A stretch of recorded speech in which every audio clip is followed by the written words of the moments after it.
Let me kind of talk to you about the plan.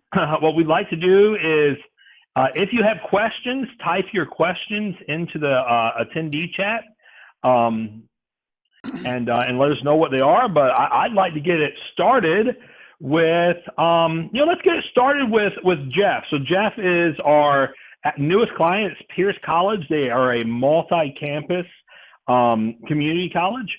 And so they didn't have dispatch. They rolled out with us. And so I'd like for Jeff, since he just lived through the rollout process, to talk, just for a minute about, the setup and how it was perceived, how centralizing dispatch into one center was perceived by the officers. And also the dispatch, one of the features they use is called Active 911, which is a cell phone app where the information is pushed directly to the officer's cell phone so they can silently dispatch. I'll let them talk a little bit about that. But Jeff, you want to just get us started and let us know how everything started off. Sure. Can everybody hear me okay? Hope so. Yep. We can hear you good, Jeff. I'm sorry to be joining you by cell phone, but that's just how it works out in the age of technology, I guess. Just to give you a little bit of background, we're up here in the beautiful Pacific Northwest where it's actually sunny today, so everybody's freaking out because we don't know what this is. We're right in the Seattle metro area. We've got 3 campuses, about 17,000 students. One of our campuses is actually on a large military base, so military police take care of that one, and we take care of the other 2 campuses. We just rolled out and just started the new communication system February 1. And honestly, of the things you do that are related to technology upgrades, this has got to be the simplest technology upgrade we've ever done. If there were any bugs, it was on the college side of the house, just trying to get our IT folks to update where phone numbers are supposed to ring to and where call boxes are supposed to ring to and that type of thing. But really, once we had the radio parts and pieces in hand, which took a little bit of time just because of, everything COVID slows down, really we were able to get the entire system up and running in probably a week.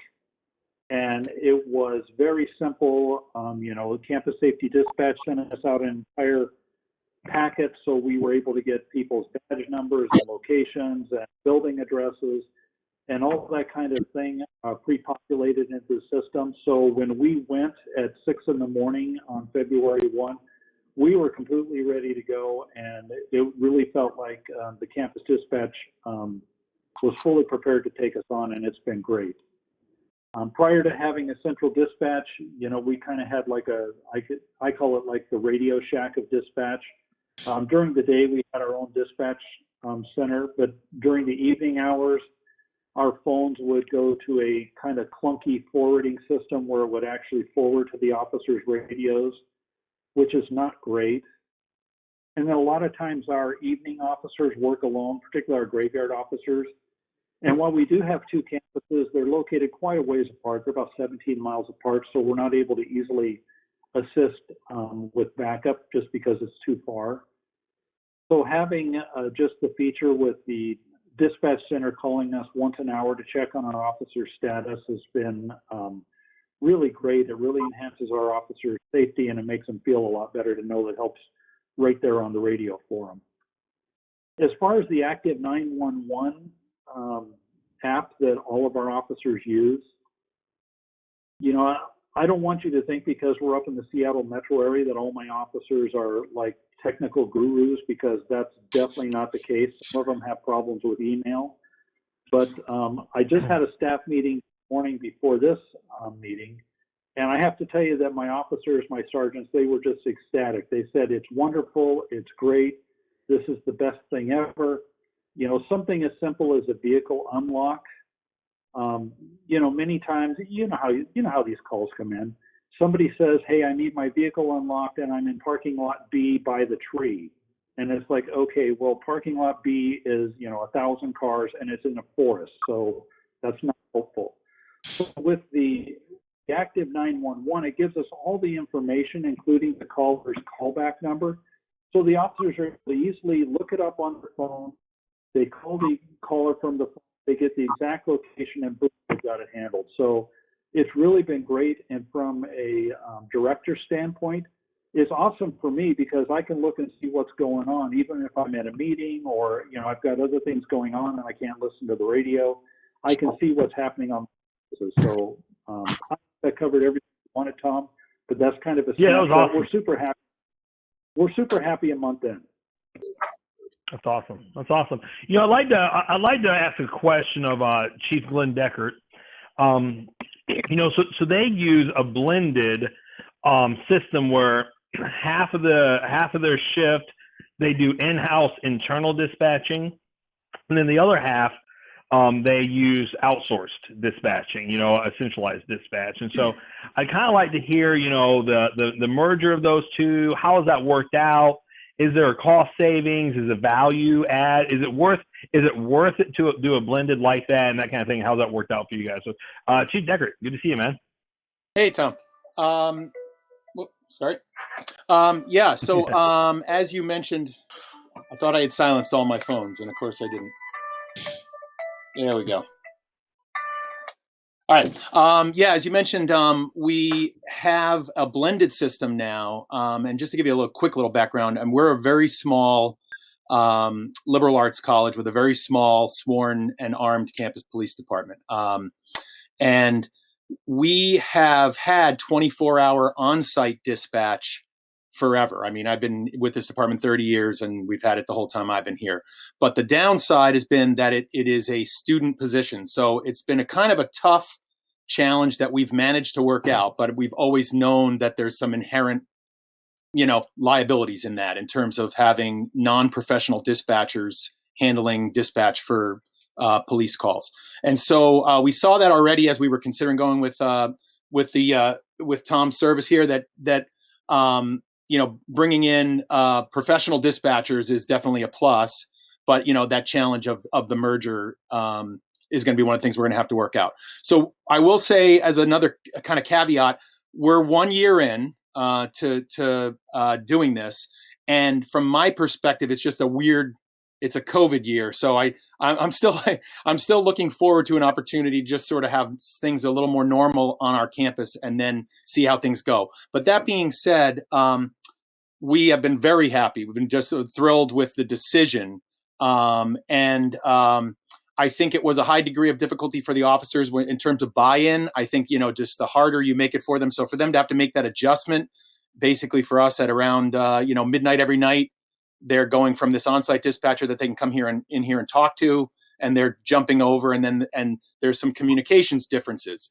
But I ask my officers all the time to make me aware when there are issues. We can't deal with it if we don't hear about it.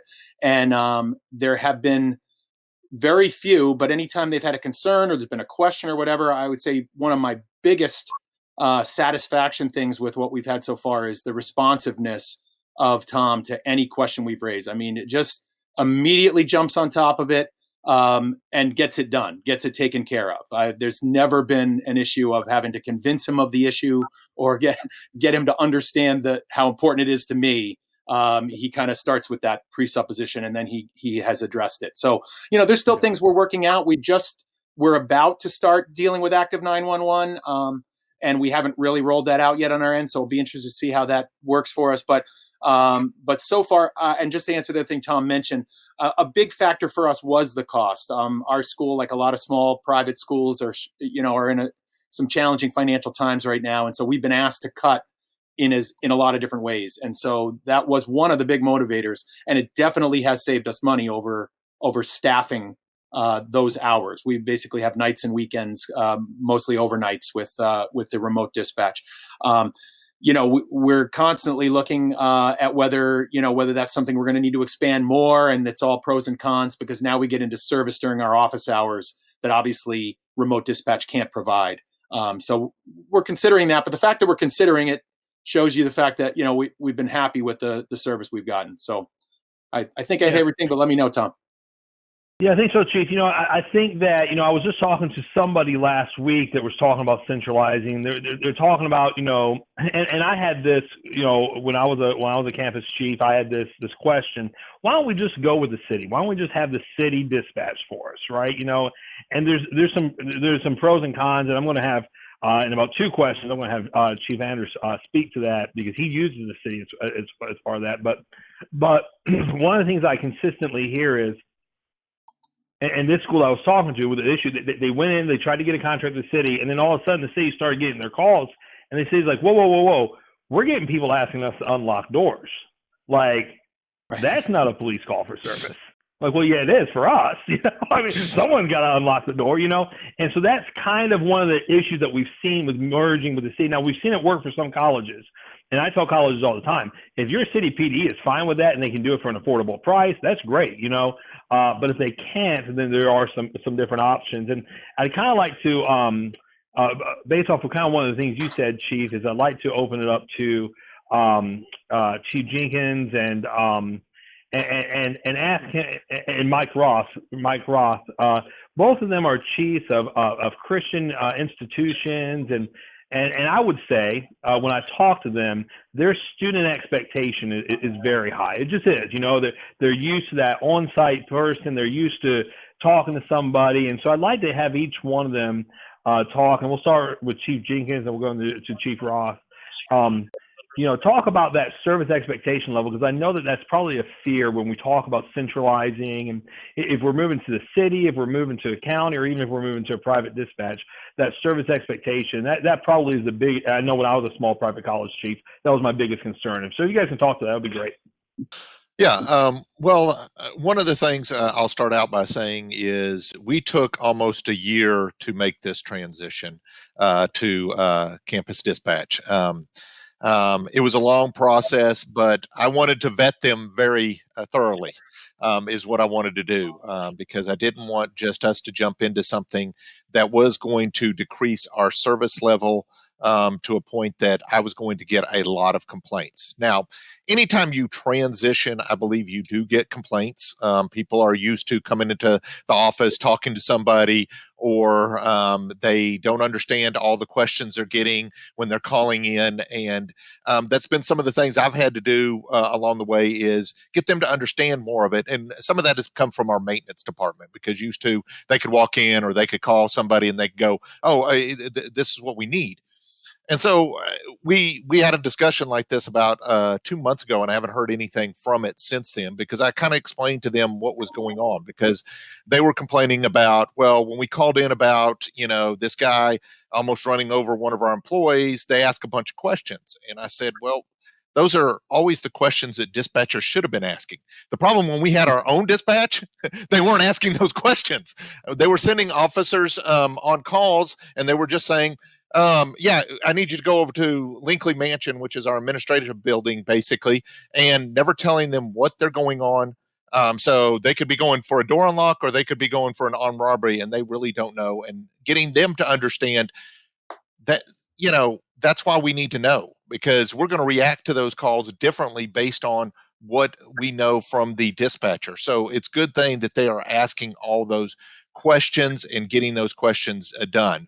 Also, you will have people that will, we've had this, and I've had to talk to Tom about it, but it wasn't on Tom's fault. What they actually did was call the local 911. And talk to the city police, and did not talk to campus dispatch. And they were like, well, the campus dispatch told us that they wouldn't, they may send an officer. And I was like, that's not what they do. They would have told us to come. And then we finally figured out that down the long haul, they had called the actual 911 for the city, and that's a city response. Yeah, we may send an officer. It's not that big of a call. Nobody was injured. Nobody's hurt. Okay, we're not going to deal with it, because we are in the central part of Houston. We're almost downtown Houston. And so, with our city police, they're not going to go on certain things. They're just going to, okay, that's not a big call. We're going to go on that. But what I can say is the service aspect that I receive from Tom and from Victor have been impeccable. When I'm asking for a recording and saying, hey, I got questions about this recording, or, I got a alarm call, I think was the last one I called y'all about, that I'm looking, I don't have a report, and I'm just wondering why I don't have a report, because there was alarm. I think fire was dispatched to it, but I need to find out more details about what's going on so that I can talk to my officers about it. They're willing to give me the information, and they've helped me through some of these problems that you have as you transition, but it was a good transition for me. And other than those few ones that I've been mentioning, the service has been impeccable about how they've been keeping up with service. I think my officers have even commented about, well, that's a lot different than we used to get. We used to go to this location and that's it, and now we get all this information, and they really like that aspect of it. So that's what Yeah. Thanks, Chief. Yeah. Mike? So we're a small private Christian university in Salem, Oregon. We have about 1,200 students, about 500 live on campus. And before we went with Campus Dispatch, which we've been with them just a little under a year now, we self-dispatched all calls, and we also had an officer on call from like 1 a.m. until about 6 a.m. And so many times that on-call officer would not answer his phone for whatever reason. And so you'd get a call coming in that at 1 a.m. is an important call. And it would make us look really bad if we didn't answer the calls for service. So going to Campus Dispatch, we have somebody answering the phones for us 24/7. There's no way we could compete with the cost. It's just not doable for us. We'd spend probably over $100,000 just trying to get a competent dispatch operation going, and that's just not something we're in a boat to do. So it's very affordable for us, and it has increased the professionalism, the perceived professionalism by our student body and by our campus leadership tremendously. Yeah, thanks. And Mike, you brought up a good point, especially for the community colleges or the smaller colleges that don't have somebody on duty 24/7. We see this with Clackamas also, is that, when their guys go home, people still call that campus safety number, and so even though they may not have somebody on duty, there's a dispatcher who dispatches for them that knows their campus, works with their campus, and answers that call. And then we'll know, hey, listen, we just need to dispatch a city police officer there, or we need to wake somebody up. The pipes have burst and we need to wake somebody up. And so I think that's one of the advantages. Let's take a minute break, because we're almost at the bottom of the hour, and I want to do I think we need to do another giveaway. And so we're going to do a TLR, a Streamlight TLR tactical light, right? That slides on the front of your gun. We will try to work with you. We're hoping that you got a Glock, because that's usually the cheapest, but we'll try to work with you to get you one that will fit on the gun that works for you. So let me pull up the little randomizer here, and let me see. We're going to start it, and we'll stop, and it's going to be 57, so register at 57, and that is going to be, Brian Hurd from JCU. I think that's John Carroll University. So that's Brian Hurd from JCU. We'll get the TLR one, and so we'll get a hold of him and get him squared away. So, I think my next question, and then we're going to go into attendee chat, and then I'll come back for some more of our pre-planned questions. But my next question would be to Chief Anders. At Millersville. Millersville kind of had this blended system where they use city dispatch for like traffic stops and NCICs, and then the other side of that they use they were using like a student worker help desk for just their unlocks and that kind of thing. And so he's still using that blended system. So I'm going to have him talk a little bit to that and to the value, because a lot of us use student workers, right, to take calls for service. And so, I'll let him kind of speak to that and to kind of the changes he's seen, and the price point, right? So he was using student workers. One of the reasons we use student workers is because they're cheap. We can get them for cheap, and so, so I'll let him talk to the price point, and did he have to pay more and that kind of thing. Yeah, so my background, I'm Pete Anders, police chief at Millersville University. We're a school of about 8,000, one of the 14 state universities in Pennsylvania. My background, I worked 20 years with Lancaster City Police, which is our county seat in Lancaster County, Pennsylvania, and then came here, and I'm an alum, came here 10 years ago. And I've seen the transition of radio communications and dispatching When I started in Lancaster City, we had our own dispatch, as did some of the smaller, or each of the smaller municipalities outside of the city. And we were using Uniden, these brick radios with like 6 foot long antennas for those that are older and remember some of those. Now we use, radios that are much smaller. The antennas don't pull out like, my favorite Martian antenna. And we actually have dual band radios. So it's pretty neat to see the transition. And also, we went from having a city dispatch to a county dispatch. So what we're seeing at college level, 20 years ago, a lot of our county departments and departments in the state were doing centralized dispatching. And so when I came to Millersville 10 years ago, we had actually outsourced our dispatching. So we didn't have students. We had outsourced it. A company was making pretty good money, and everything, the fire alarms, all of our emergency calls, they were saying call 911 for a shooting or any other emergency. And we had a homicide on our campus. So we have periodically some hectic things that can happen here. Everything was coming into one person who was sitting in a room. And all that being said, on night shift on most of our campuses across the state, it's a sleepy little position, right? Fortunately, we're a really safe campus. We're consistently ranked as one of the safest campuses in the state. If you look actively at the 14 state universities in Pennsylvania, you could probably comfortably do a centralized dispatch for all 14 with 3 or 4 persons working in a radio room rather than having 14 on the individual campuses. So I started looking for a different option than our students.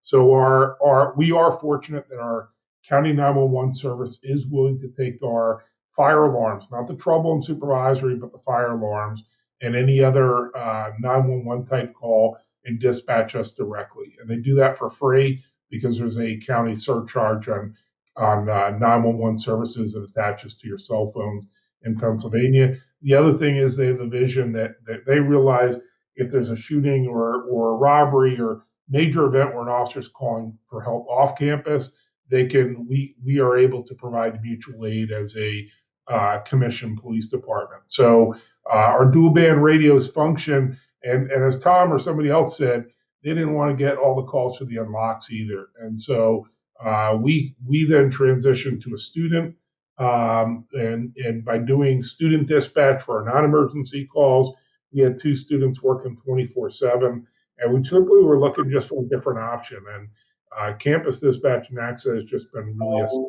for us. And I'll leave with, I think if you have questions, I would just suggest reaching out. You can reach out to me. I'll put my information, my email in the chat.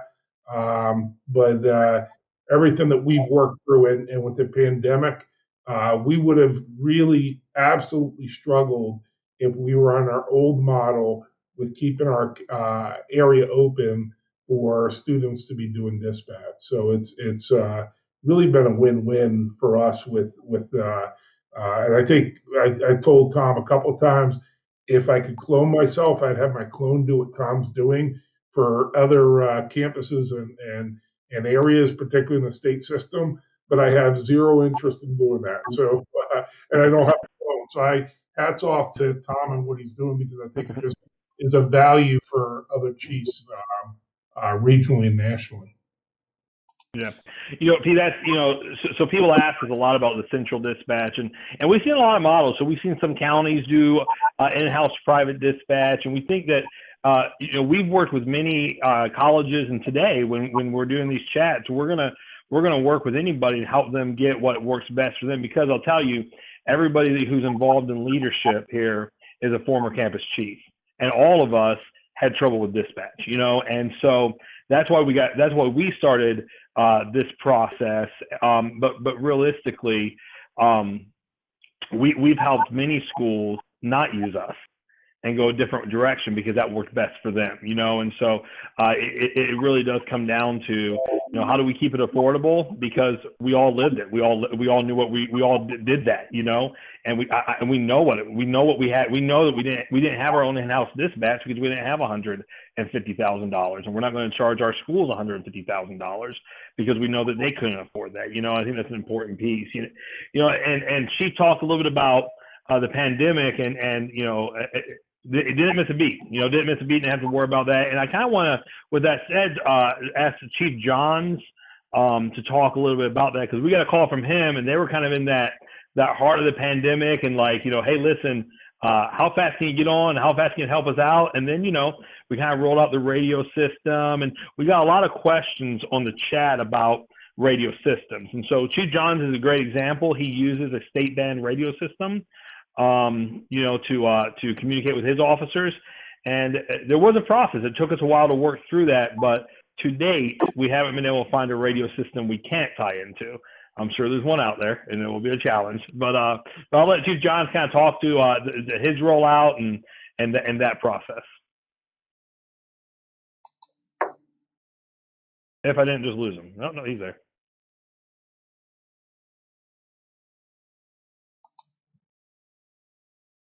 You there, Chief Johns? Can't seem to unmute. So we can hear you. We just can't see you. Oh, okay. We lost your picture. I don't know what we've got. There you go. You're rocking and rolling. You're good now. You're rocking and rolling. I apologize. I couldn't get the unmute to cooperate, and it still tells me I'm muting. So, but if you can hear me, we're good to go. We certainly had begun to look for alternatives. Some of them were cost-driven to provide the necessary services that we do. We are a state institution, thus a state agency. We're small. We're of the 8 public institutions, I believe we're number 6. I think it's 6 in the ranking, or we were pre-pandemic. I'm not sure where we fall right now, but we needed and ran into the urgency because of a quarantine in the dispatch center, which crippled our ability to answer calls. Also in that when we're running one dispatcher shift, if that person is taking a non-emergency call and an emergency call comes in, there's the potential for response delay. So it appealed to me that we would have somebody answer the call in the second chair or third chair if needed. And that's kind of the sell for me. Came in somewhat skeptical. Tom and Victor did a great job of presenting that. And so I went really in a matter of hours from being somewhat skeptical about giving control away of the nucleus of the police department to a private contractor to where have you been all of my life? And so that has saved us both dollars.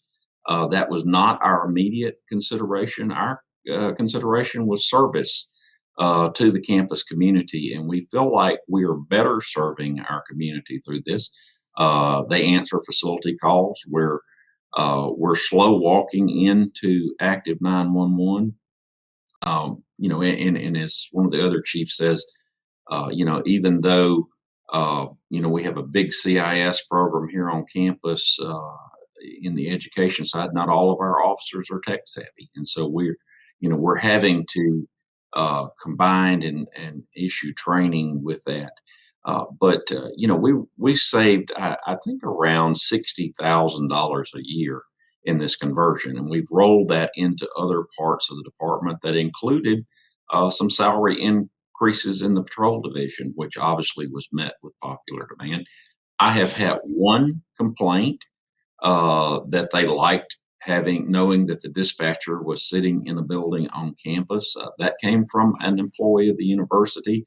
I heard him out, and I don't regret making that change. I don't think that it's necessary for us to be sitting in a building on campus. I come from a county law enforcement background. When someone that was 35 miles away called the county PSAP, they weren't getting somebody sitting in their town, and they got just as served, by that amount. So one of the things that Tom asked me to talk about is with the urgency, how we bridge to the state radio system. And we did that through the ATT net phones. I wouldn't say they were outstanding. I wouldn't even call them great, but they got the job done until we were able to bring the MissWin system, which is what our state radio net is called, online. And some of those problems were vendor driven by our own vendor. We called them up. Oh yes, they do that all the time. They knew about it, and apparently they'd heard about it, maybe seen an ad on TV, but they'd never actually done one like they led us to believe. And so that created some problems. The other problem was pandemic fuel, is getting radios and equipment, which mostly are made, or their boards are made in China, slowed us down significantly. So we went a lot longer, and I'm talking months, not weeks, without our native radio system. And that was the biggest complaint from the officers that I heard, is the ability not to pick that walkie-talkie up, squeeze that PTT button, and talk to the dispatch center. Now that we've gotten over that hurdle and we're back on the MissWin system, we don't have any complaints from the patrol division about the link, the fact that they're talking to someone not only in another town but another state, that you don't notice that difference. And as the dispatchers learn our university, it just gets better. And that's a thing but we can't hire and train and retain dispatchers at the rate that Tom can do it. And for the small institution, again, coming from a county background, I don't know that you could ever pull this off at a metropolitan county. But for a mid-size or smaller institution, this is a lifesaver to your budget. It enables us to do so many things that we would not be able to do without Tom. It provides access to software and things. We were looking and making a record management system change. Tom's relationship with OmniGo has allowed us to do that. We're well satisfied. Of course, with there comes growing pains with anything, and so we're having to learn new software, which is never fun. But the doors that it opens in productivity, we can already see that 3 months, 6 months down the road, we will be so much better positioned to serve our campus community than we were a year ago. We would make that change again today if it was presented to us. Yeah, thanks, Chief. So Chief talked a little bit about the. So a lot of people ask us about backup, and we really believe in radio backup in the sense of two forms: having a secondary gateway and tying in, but also we work with AT&T FirstNet to have push-to-talk phones to serve as a backup. But what we found during the pandemic was, it's going to take about a month to 2 months to get the radio equipment installed to make it work. We find that system, a basic system, is going to cost you about $5,000. That's not something we sell. You go through your local radio vendor. And when Chief Johns was talking, almost all the chiefs got a big old smile because we all heard the same story from the radio vendors. Oh, yeah. Oh, we can get that order up for you and installed next week. And then 3 months later, like, oh man, this is, whatever, And another, we can't, we're not radio seller. We can't sell you the radio equipment. It's got to go through your radio guys. But as a backup for these colleges that need to roll out right now, we just sent them AT&T push-to-talk phones and allowed us to have that communication. Now, things we didn't like about that. AT&T push-to-talk phones didn't record the radio traffic. It didn't prioritize radio traffic. If one college was talking on the push-to-talk phone, we couldn't hear the other college on the push-to-talk phone, and so we never recommended it as the primary. But if you got to get going, you got to get going. And so the college that has had the fastest rollout ever in my life. I mean, I want to say like 15. Like they called me up, like, yeah, we're gonna get the contract signed. We'll be able to run by next month. I just said to them, there's no way that is not going to happen. And sure as shooting, it happened, man. And so the college that did that was Atlanta Metro. And so we have both Chief Yan and then Lieutenant Hill. And what I wanted them to talk about, there was two very interesting things about this rollout. One was the speed, how fast it rolled out. Another thing was, I think a lot of chiefs are worried about the amount of time. I would be the amount of time this is going to take out of my life, and the amount of risk I'm going to have to take for this. And so I wanted the chief to talk about that aspect of it. He dove in. He read the contract, watched the webinar, and kind of like what Chief John said. Chief John said the first thing out of Chief John's mouth to me was, but where's the catch? When's the catch going to happen? Like, I'm reading your stuff, but when are you going to hit me with another $60,000 bill? You know what I mean? And so Chief Dan, we met, we did the webinar, we met with the CFO, he pulled the trigger, and then he delegated this right out. And so as a chief, and we saw in the survey, most of you in here, most of the attendees in here are chiefs. As a chief, would you talk a little bit to that aspect of it, and the risk that you took, and that process? And then we'll have Lieutenant Hill talk a little bit about his rollout and his push. Right. I'm Wiley Gammon from Atlanta Metro, and if we got small schools, you can appreciate where we were because we're the smallest school in the university system of Georgia out of the 26 schools.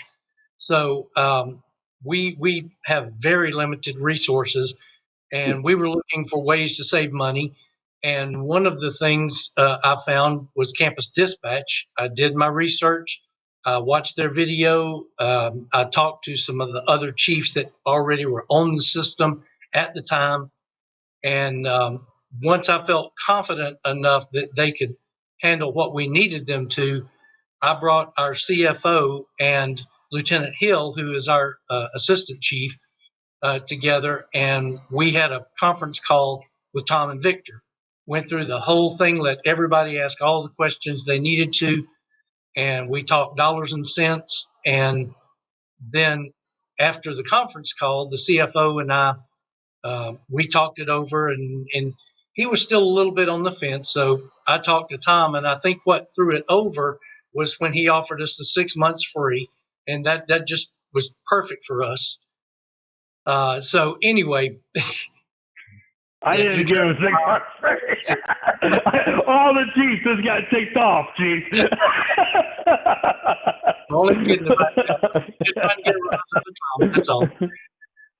But once we made that decision and we realized that it was going to save those financial resources, and in the process, we were going to displace two of our dispatchers.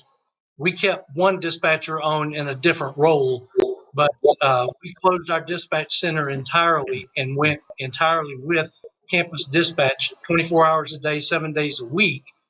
And the reason that ours was probably the fastest he has come across is our human resource policy says that if we are going to lay someone off, we have to give them 60 days notice.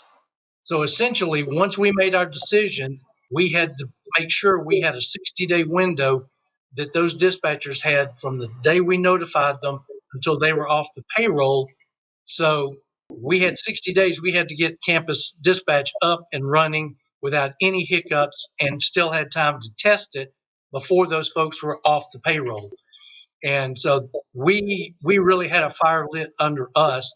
And I give all of our credit to our Assistant Chief, Lieutenant Hill, because he made it happen. He did everything, and he took all of that off my shoulders. Once we signed the contract with them, I was free. I could go back to my normal duties, and he took the day-to-day of dealing with them, making things work, working out problems. If he ran into something that was above his pay grade, so to speak, he would bring me into it, we would handle it, and he would move forward. But the lion's share of this was handled by him, and it was because I trust him, I trust his decisions, and I truly believe in delegating. And this is a prime example of how it was delegated to him. He took the ball, ran with it, and exceeded my expectations start to finish. And we've been very happy. We've been on the system now for 7 months, and every now and then you may have a small hiccup, We have not had any large hiccups, but again, Lieutenant Hill handles that, and I don't have to get involved. As a chief, I can do the things that I was hired to do, and he takes care of those day-to-day operations like an assistant chief would. It has just been phenomenal, and we would do it again in a heartbeat. Chief, that's a good point. Something I always like to tell people is we hold ourselves to a crazy high standard, but the fact of the matter is, at the end of the day, we're all dealing with employees, right? And people make mistakes, and so when you call us and you say, hey, what happened here? We're going to look into it. We're going to send you the auto recordings. We're going to send you the dispatch notes. And if it's something that we did, we are a service provider to you.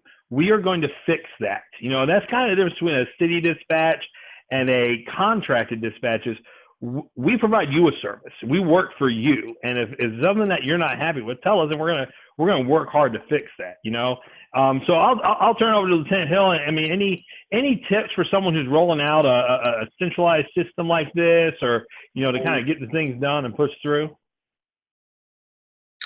Hey, first off, Tom, I hope you're recording this because I'm going to need that. It's almost eval time. So I know.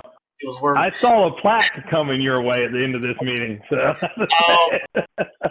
This was probably one of the biggest highlights to date of my career as administratively. Like you said, I was in a 60-day timeline, and it was not doable. By all accounts, it was not doable. Mainly because I was dead set on proving everyone wrong that campus dispatch didn't work and couldn't function the way our in-house dispatch did. And I was probably the biggest thorn in their side for probably even today. And it's because all of you are great people, but I wanted to ensure that our campus was important to them. And it didn't matter how big the company got. I wanted to ensure that we remained important and a top priority. So in rolling this out, I think we talk at 9 o'clock at night, 10 o'clock at night, midnight sometimes, but it was that important that we had this up and running. And of course, when you let any employee know that they're going to be laid off, they tend to get a little sicker than they usually would during that 60-day time frame. And so as that occurred, it became even more paramount that we got this up and running. I think we even had to start on the PTT, the push-to-talk phones, because we were having some radio issues. We were carrying those brick old Motorola radios, so we had to completely overhaul our radio infrastructure, which is a whole nother issue aside from campus dispatch. So it seemed like everything that could go wrong was, and campus dispatch was there along the way. I think we were able to figure out everything together, but it was a big sigh of relief when we finally started responding to them. And not only did we use them for our dispatching, we used them for our call boxes. I believe we're using them for our fire alarms as well. I think we probably use more products that they offer than any other institution that they service. We just jumped in feet first. So it was definitely very challenging, but very rewarding, and I've been happy with them. Yeah. Thanks, LT. I'd like to end before we hit questions. I'd like to end with two chiefs that did not hire us. That came in. They were from another institution or from the municipal world, and the contract had already been signed. We were already started. At any point in time, they could have said, "Hey, listen, we don't want this." And I'd like to talk about their perception walking into it. And they actually had two very different worlds. So Tom is the director at Clackamas, long history of campus law enforcement, and so he walked in from another institution and walks into a contract that had already been signed. We had just gotten started with them, and then I'm going to turn it over to Jeff Scott, who was a municipal chief of a large agency, and came in from the municipal world into a campus environment. And again, so Jeff Scott's agency was our very first dispatch that we ever picked up. And so Jeff will talk a little about municipal perception, and he gets into it and the benefits that he's experienced from that. So I'll start with Tom, and then we'll turn it over to Jeff. I'm not Jeff Scott. I'm sorry. What did I say? Jeff Greco. Jeff Scott signed the contract. Chief Joe Greg. I apologize on that. So all right, go ahead. We'll start with Tom. Great. Thank you, Tom. Yeah, I was brought in as the director of college safety about 2.5 years ago, and we already had central dispatch. But they were fairly new. And if I believe right, Tom, I think you'd only been in our college a couple of months at that point. So it was my predecessor that actually did all the research, did the negotiation, developed this relationship with Tom and Victor, and then he leaves. And then I come in and they're already established. But like I said, it's very new into this relationship, very new into them dispatching for our organization. My background is 30 years in municipal law enforcement, and I was used to, if we had an issue going on in dispatch, I would simply walk into our dispatch center, address our dispatchers directly or the dispatcher manager directly, and we solved the problem there. So to come into Clackamas Community College, where our dispatch was actually taking place at a location almost completely across the country, from where we physically were, was very different for me. So very early on in my tenure, I had a conference call with Tom and Victor. And Tom and Victor probably remember this. I was probably a little bit forceful in what my expectations were for customer service. I wanted to make sure we had dispatchers that were professional, that treated the public with respect.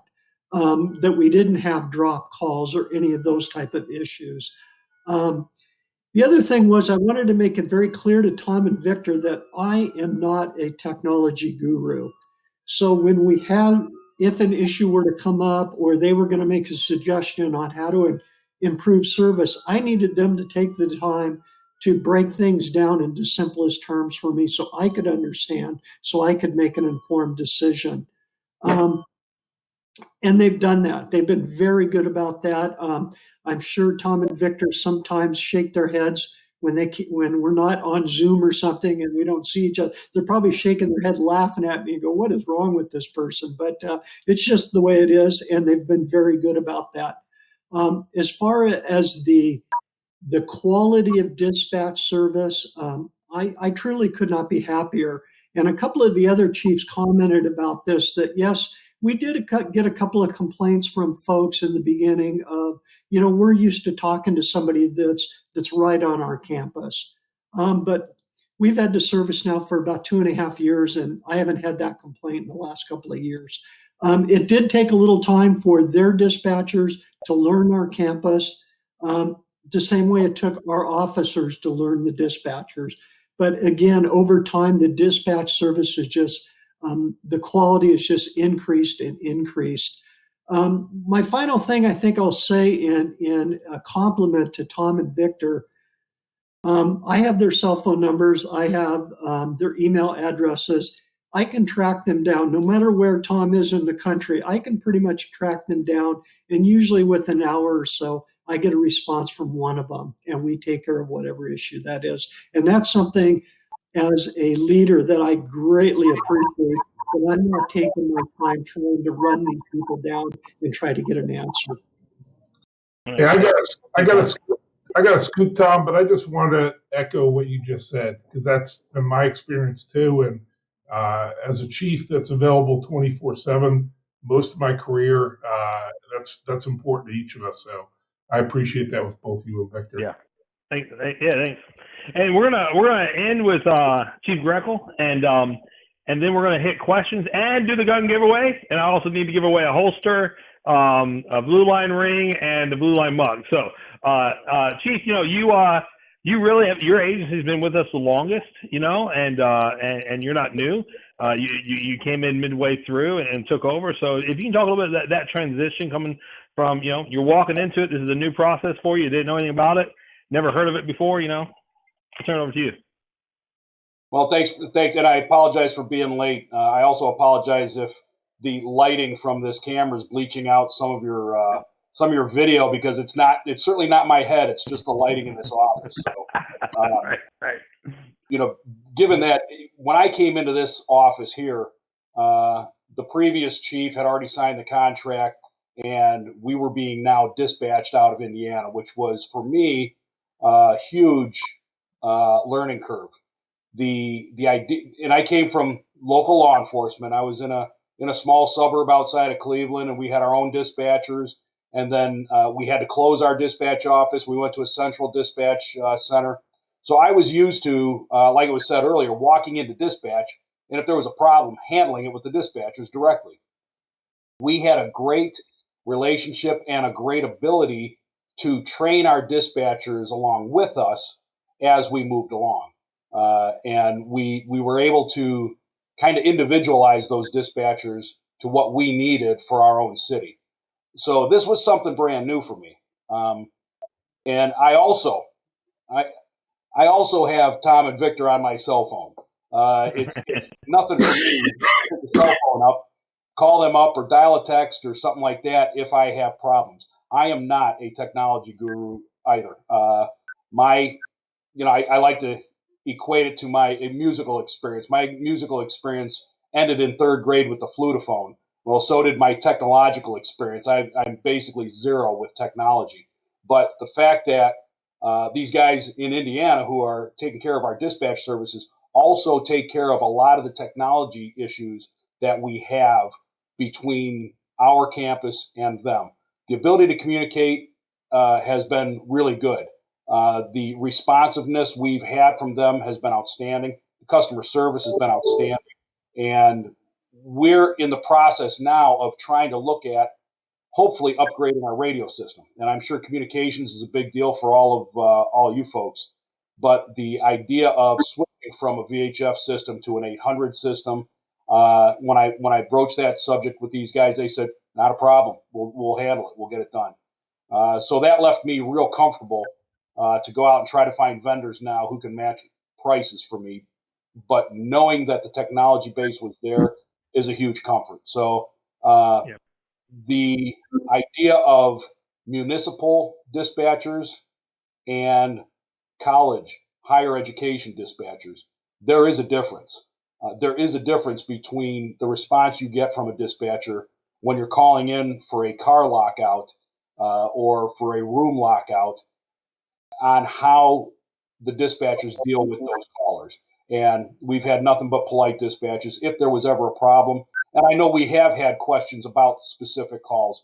I was able to call Victor. Victor ran the recording, was able to download that and get it to me within hours, really, if not the next day. So I got nothing but good things to say, and this is really appropriate for our situation here. So some of the concerns would be mutual aid communication. If I have several cities around me in which I would need to get mutual aid from, because we are a smaller department, I would have to wait for that dispatch center to call those surrounding departments. Part of what we're trying to do is switch to the 800 frequency, which is shared by many departments around us, which would eliminate that and I think help both of our organizations out. So there's always a workaround, and there's always ways to work through whatever hiccups or speed bumps you might encounter. And these guys, like I said, have been very responsive, have been very willing to go the extra mile to help. And I can't say enough about them. I've really been pleasantly surprised moving from municipal law into the higher education and college law. Awesome. Thanks, Chief. That's all. Yeah, awesome. And we'll talk to a few of the points you just hit. And we're going to hit some questions. Before that, let me do two giveaways. So we got this awesome Blue Line holster. It's one of those hard plastic ones. They got the cool blue line on it. And we will try to. They have most gun models. We'll try to match your gun model. So if you get selected for a prize, make sure you shoot Victor an email. I put his email in the chat so you can get him your mailing address. So 110 is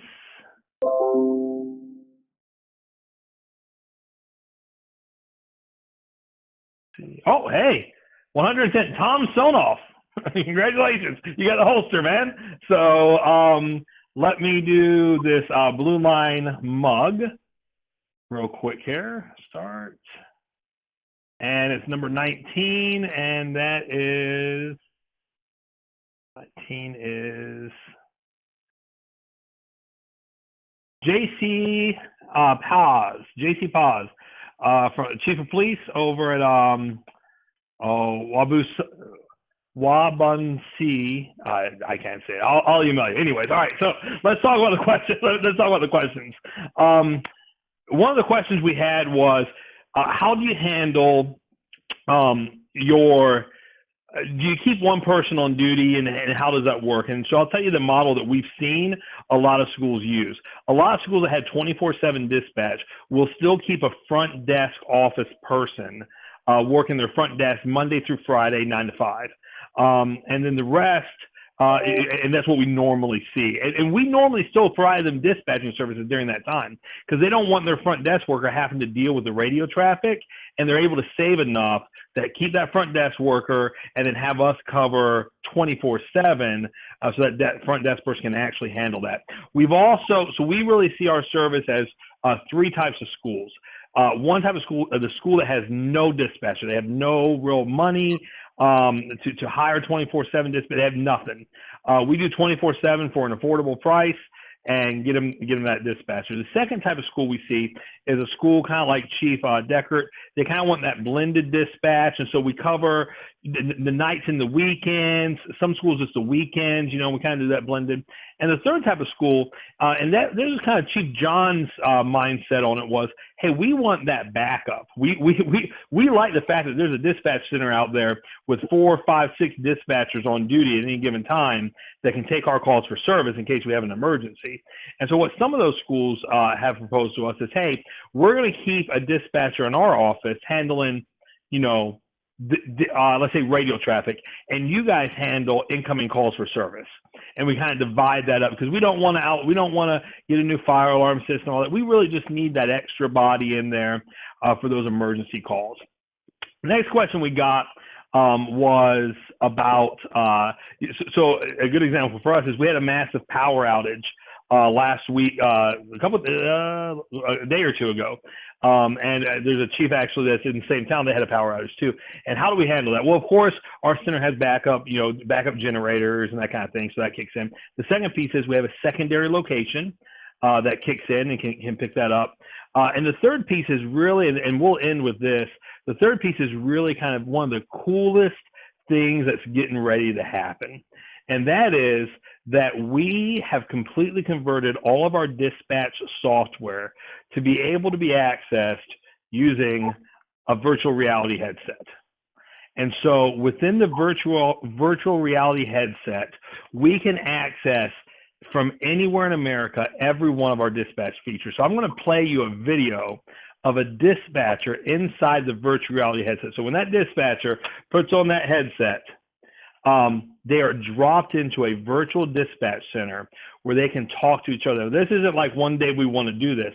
Our dispatchers are actually dispatching right now from virtual reality headsets as we're making sure things are working and making sure things, we haven't completely rolled out with it, but they are actually 12 hours a day, we dispatch from a virtual reality headset. So I'm going to play you that video so you can see, and then we'll do our giveaway. We'll do our giveaway, but this is a dispatcher. Dispatcher puts on the headset, and this is the world that they're in. So, sitting here in the desert, they can go in there. They can kind of change their environment.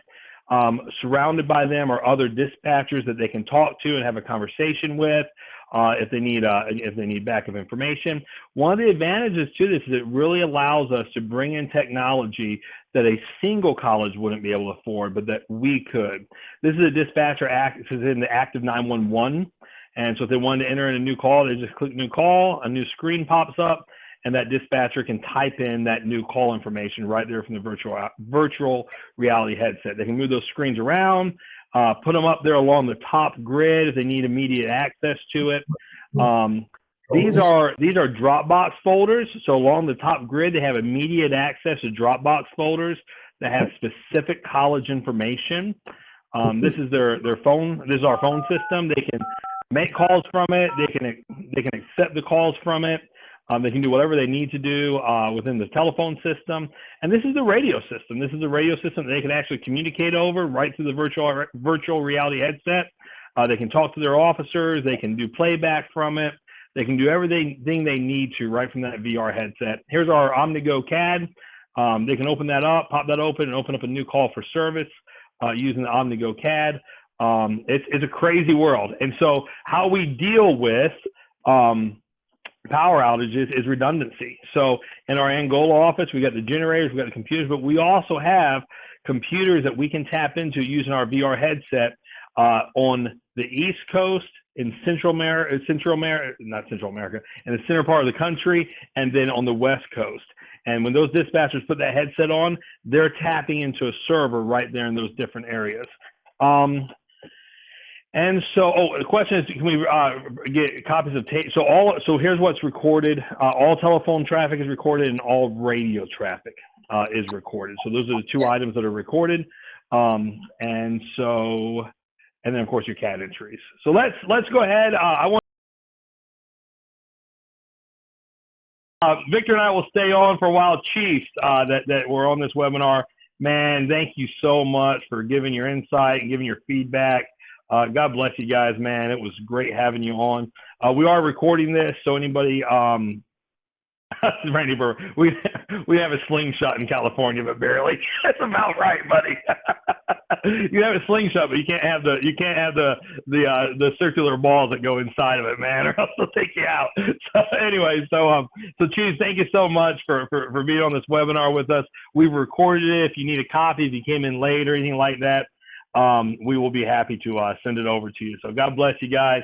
And I hope this answered any of your questions. If you have questions about just centralizing your own with your own county dispatch, me and Victor will stay on. We'll be happy to answer those questions for you and help you with any little pieces that lessons learned on our end and that kind of stuff. We'd be happy to do that.